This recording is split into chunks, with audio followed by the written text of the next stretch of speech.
It's a great pleasure to introduce our next speaker, Professor Yukio Lippit, Professor of Art and Archaeology at Harvard University.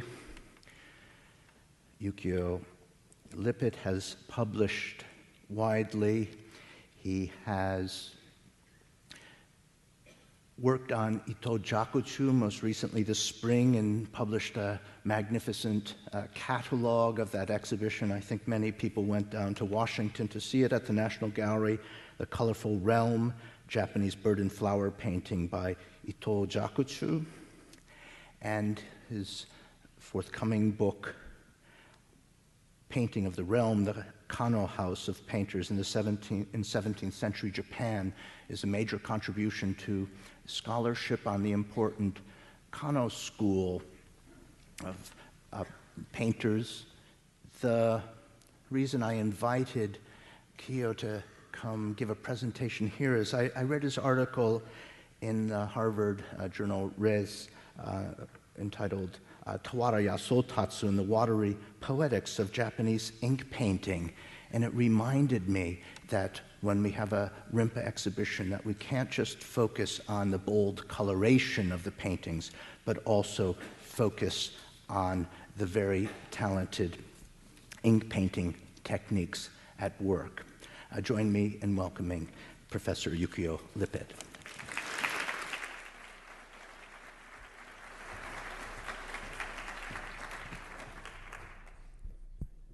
I'd like to thank John Carpenter and congratulate him on this remarkable exhibition upstairs. I'd also like to thank the staff of the Education Department at the Met for putting this together. It's a privilege to address you here.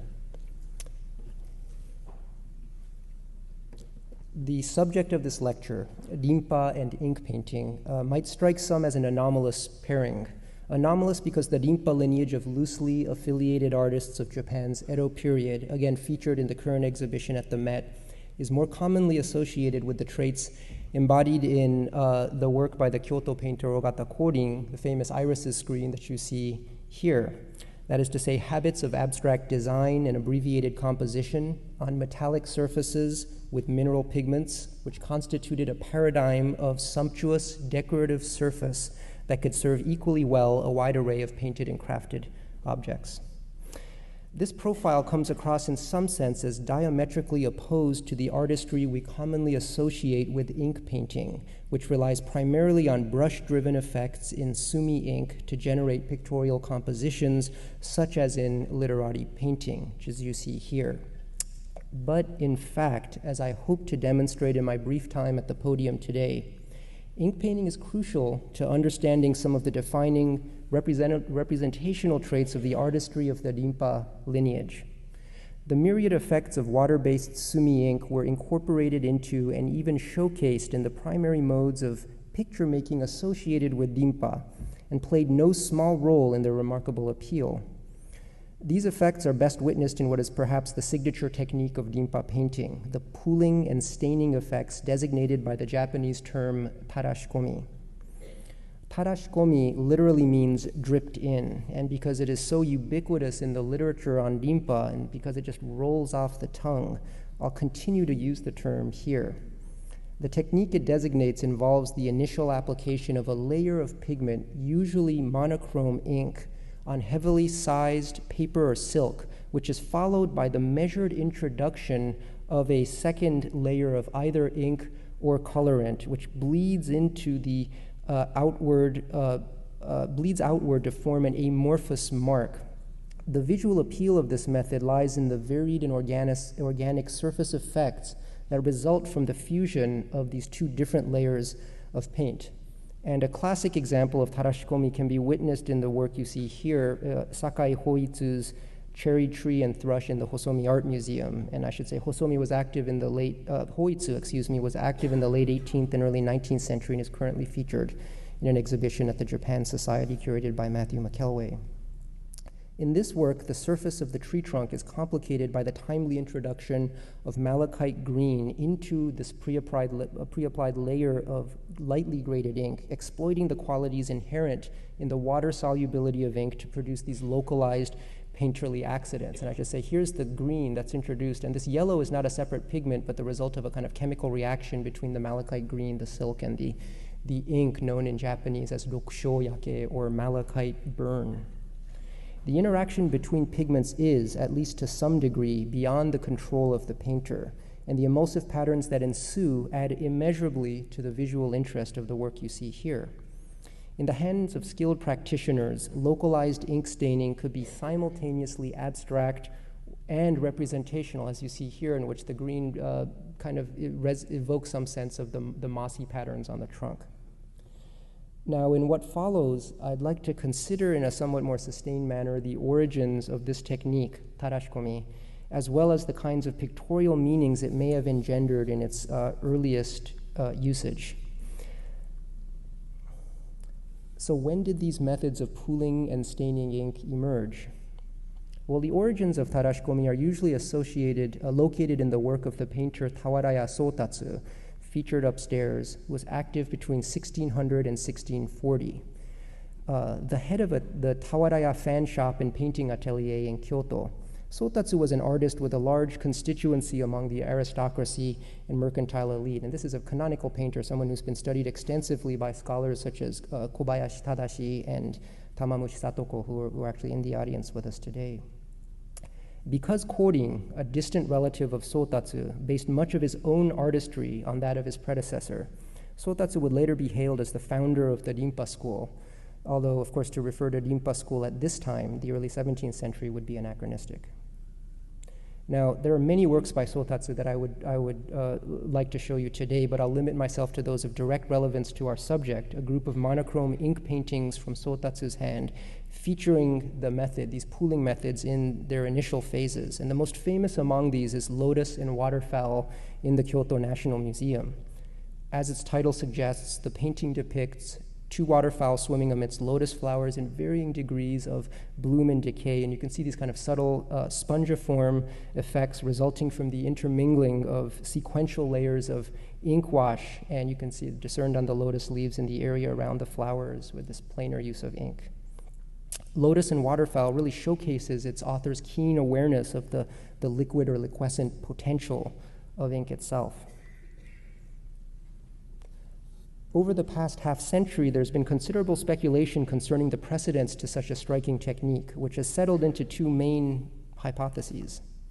The first asserts that Sotatsu was attempting to transpose into pictorial terms certain effects that he had achieved in his gold and silver underdesigns for the calligrapher Hongami Koetsu, and that's a calligrapher that will be discussed by John Carpenter later on. A fair number of these designs employ wooden stencils or molds to repeat forms across the lateral surfaces of hand scrolls. And in these instances, the molds were dipped in gold or in other cases silver ink and then pressed onto the paper. And it was the lift off of the paper that resulted in the muddling and the puddling and modeling effects that in the view of many are not unlike those associated with tarashikomi. So according to this idea, Sotatsu, the master artisan, in his later years, reproduced and developed by brush those effects he had achieved earlier in his career in stencil. Tarashikomi is thus conceived as the transposition of printing or xylographic effects into the idiom of ink painting. A second theory locates Sotatsu's inspiration for his signature technique in the monochrome works of early Chinese monk painters such as Muqi, the artist you see here.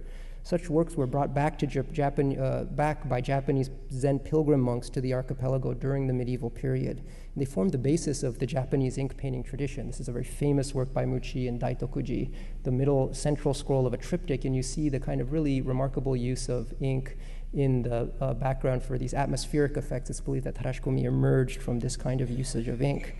But perhaps an even more proximate handling of ink is found in the works of the 16th century Chinese painter Xu Wei, especially in his late flowers and plant scrolls.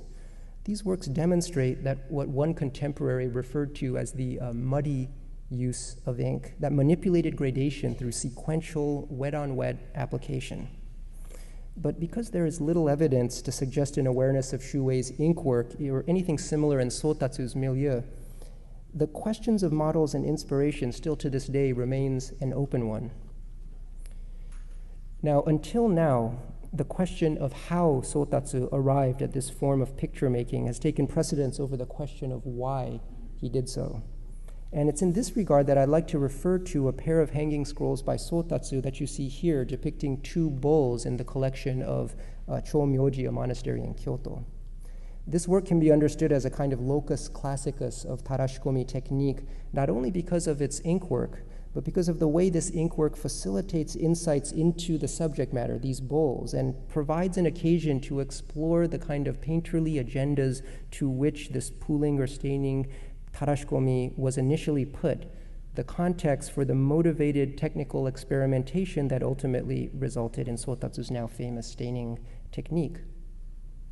Bowls most likely dates to around 1630. There are some connoisseurial questions about precisely when these date, and is inscribed at the top with poems by the courtier Karasumaru Mitsuhiro, another calligrapher that will be discussed by John Carpenter.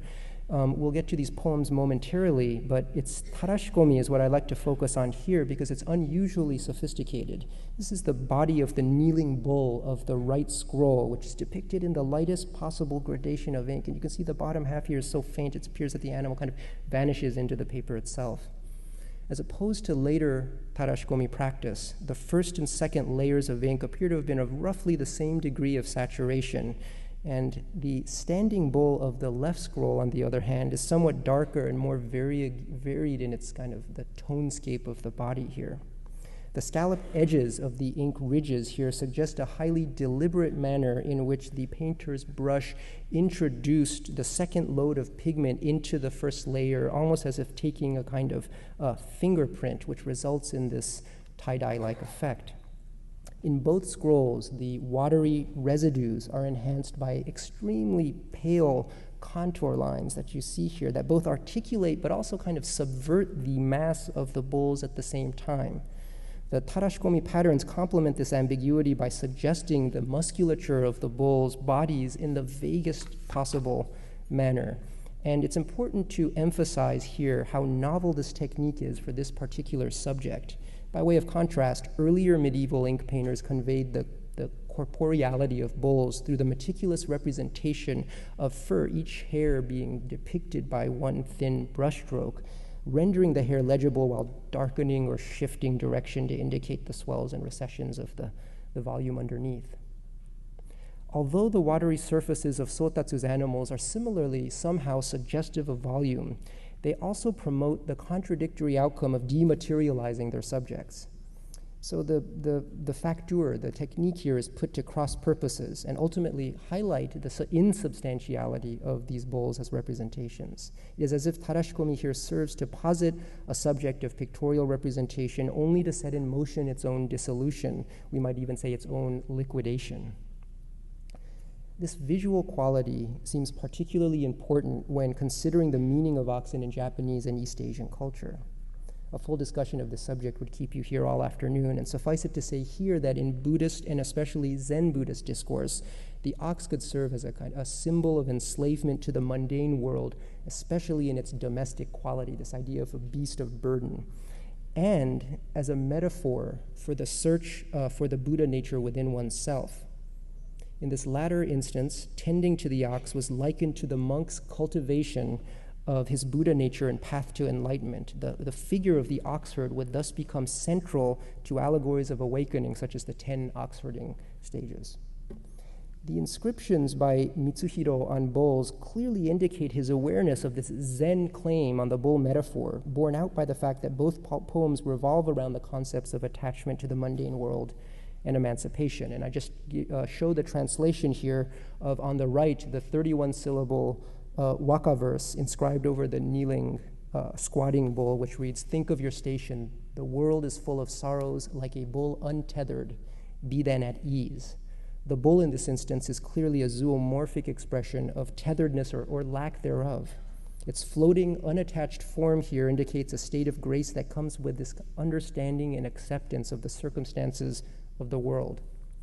The Chinese poem inscribed above the standing bull on the left reads, "All say the bull is a benevolent creature, the single-horned beast drawn in sand, is from side to side, top to bottom, sufficient unto itself. Why then should it seek for grass or sprouts? And although this poem is composed according to very different conventions, it revolves around the same concept as the waka and the partner scroll. The last line alludes to the sixth stage of the 10 ox herding stages, which states that when the herd boy reaches enlightenment, the ox lacks nothing and does not cast a glance at the grass. This painting was very much a product of the culture of aristocratic Zen in 17th century Kyoto. It's a courtly community of the period that was closely involved in the study and practice of Zen Buddhism. The emperor of the time, the Gomizuno, and many courtiers, including, again, Mitsuhiro, the inscriber here, were devotees of charismatic Zen monks such as Ishi Bunju, who would be invited to court, with whom they would have training sessions, one-on-one meditation sessions, and were assigned by him koan, that is to say, Zen riddles of language and logic, with which they continuously struggled and over which they occasionally authored poems. Now, I emphasize this Zen context because it is one of the milieu in which Sotatsu was active and offers possibilities for interpreting the visual qualities of his oxen and, by extension, these ink pooling or staining techniques. In this regard, their tarashikomi staining cannot be understood in isolation, in this case, from the poses that the oxen assume. Their poses ultimately derive from Sotatsu's study of Japanese narrative painting scrolls and the many representations of tethered oxen found therein. This derivation is obvious from the poses of the beasts, which in both cases appear to be shifting their body weight backwards and rearing their heads, perhaps against the imaginary pull of an ox herd, and a comparison with a similarly struggling ox from Sotatsu's Tale of Genji screens. This is a very distinguished work in the Seikado Art Museum. To take but one example, confirms that the original models for the Chomyoji bulls derive from contexts in which the animals were yoked. The disconnect inevitably experienced upon an initial viewing of these oxen here results in part from the fact that they're unaccompanied by any motifs, a rope harness, an ox herd, any setting at all that would suggest the original context in which their poses were conceived. They are defamiliarized, we might say. The bodily dispositions of the oxen are rendered thoroughly ambiguous. They're floating and writhing against or without a background, and they can be understood as both fettered and unfettered at the same time. These kind of these motifs of quiet, intense activity, flexing and straining joints somewhere between captivity and unbridled freedom. Their body language is uninterpretable. The sophisticated monochrome staining techniques applied to their bodies creates a kind of another layer of indeterminacy. It implies both volume and insubstantiality, and in doing so, the technique effectively turns these bowls into visual conundrums. And because the hydraulics of this tarashikomi technique effectively erase brush traces that would otherwise index a painter's contribution, the oxen appear that much more convincingly to be somehow unauthored, that is to say, spontaneously formed through this coalescence of ink. One could speculate that Bulls looks the way it does because Sotatsu had a mandate to develop out of the various accidental daubing and smearing effects already nascent in his repertoire, an ink painting technique that complemented patterns of Zen Buddhist metaphoric expression among these elite status groups in Kyoto that were in whose circles in which he moved. This speculation is supported by the fact that other animal paintings attributed to Sotatsu or his studio, as this famous adorable dog, that employ tarashikomi are understood as complementing similar Zen themes, such as the famous Zen koan that queries whether or not dogs have the Buddha nature. The painter who innovated the striking technique may have had little or no understanding of the deep religious or philosophical subtleties of the inscriptions that accompanied his works, but it's in this dissimulation of line and mass and volume that tarashikomi really represents an ultimate artisanal response, nevertheless, to this question of the Buddha nature. This tonal fusion in the animals becomes a kind of visual koan, a pictorial metaphor for the search for the inevitable. Now, this presentation has introduced the signature Rinpa technique of tarashikomi and speculated as to the kind of semantics that accompanied its earliest appearances in Japan. But in conclusion, let me elaborate upon several more insights that are generated about the Rinpa tradition by a sustained consideration of this technique. The first is that tarashikomi situates Rinpa painters within a much longer history in East Asia of artists manipulating the materiality of ink painting to generate meaning in uniquely pictorial ways. Whether this involves faintness, splashiness, scratchiness, or some other effect, this plasticity of sumi ink has for centuries been cultivated as a vehicle for the expression of concepts that are deeply imbricated in East Asian cultural and intellectual history. And here I'm showing you one example of the famous splash ink landscape of 1495 by the Japanese monk painter Sesshu Toyo. The second observation is that Rinpa artistry is oftentimes predicated upon a kind of dialogical relationship between direct and indirect acts of art making on the surfaces of objects. That is to say, a kind of dialogue, a dialectic between those components of a picture that seem to be more legible as a result of corporeal gesture, something like touch, and those that more abstractly represent the transfer of design, whether by stencil or some other means. This interrelationship might be articulated as one between bodily and non-bodily modes of picture making, or between handicraft and whatever its opposite is. And no work better conveys this than Ogata Korin's 8-plank bridge, which is a distinguished Rinpa work of course, in the Metropolitan's own collection on view now, where the ink staining of the bridge that you see here, which is meant to invoke the rotting planks of wood and thereby the rusticity of the setting as well as being an appealing design, are contrastive to the highly stylized irises of the surroundings here. Needless to say, it is tarashikomi that will constitute the corporeal component, we might say here, again, not in the brush-driven sense of literati painting, but in a way that lends greater agency to the material qualities of ink itself, and in fact, something that employs ink not so much as a pigment, but as a dye. It was this loose indexicality that allowed Rinpa painters to repeat and transpose designs across different types of surfaces, but still somehow retain a personalized sense of craft and customized artistry, a somehow unique combination with which we are all still to this day coming to terms. Thank you very much.